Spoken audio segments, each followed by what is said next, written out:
Well, it's Good Friday, but I guess it's a Good Friday unlike any other. We're coming to terms with isolation. For us, it's not too painful. We've got a pretty large manse and we've got a garden that we can go into. For people living in flats and the likes, I would imagine that isolation is even more difficult. It's difficult because I think all of us at times feel a need to connect with others. And I quite freely admit that at the moment, not being able to go to a cafe, a pub, or to visit people who I know is very difficult indeed. We're made as social beings. But at the moment, isolate we must. Lives depend on it, as does the ability of the National Health Service to cope. So on this Good Friday, the first thing I would encourage people to do is to continue to isolate whilst the crisis continues. We're beginning to struggle in this country at times with isolation. The media at the moment seems to have a game of finding which prominent figure has breached the regulations. But this question of isolation actually takes me into the Good Friday story. For on Good Friday, Jesus himself was well and truly isolated. The guys who made up the disciples had run away. The crowds had turned hostile.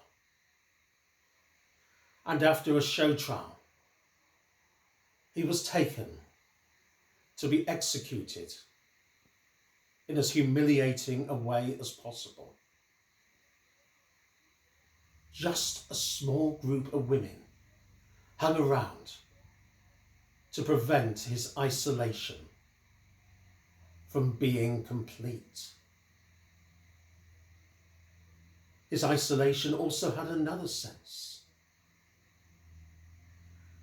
In the scriptures we learn how the Son is close to the Father. And yet, on the cross, we find that Jesus feels deserted even by the Father. He has a sense of being alone. Remember those words, Eloi, Eloi, lema sabachthani, my God, why hast thou forsaken me? I'm sure that there are people who feel something similar to that on our hospital wards at this moment. But just as the women's courage gave at least an element of companionship to Jesus, so too we find that the health service staff are doing so for those who are going through their own darkest hour. This Good Friday,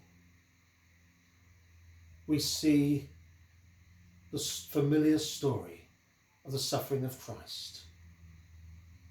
And we see it in the context of suffering going on all around us. This Good Friday, we see the love of those who care for those whose need is greatest. And on Good Friday, we remember the love of Jesus.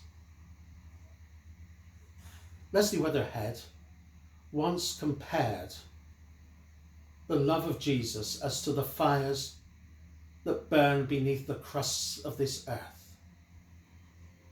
Rarely are they visible,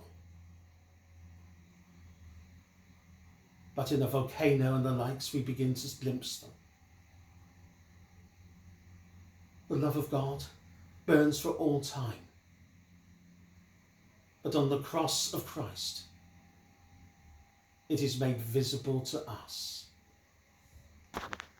In the cross, we see God's love.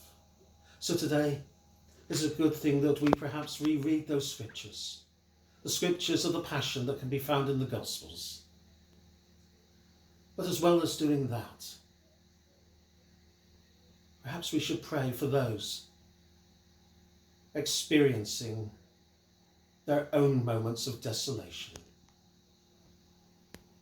Those who are seriously ill at this moment. Those grieving loved ones. Those anxious for loved ones. May we, at a time such as this, put our hope in Jesus, our brother in suffering. May your Easter be blessed.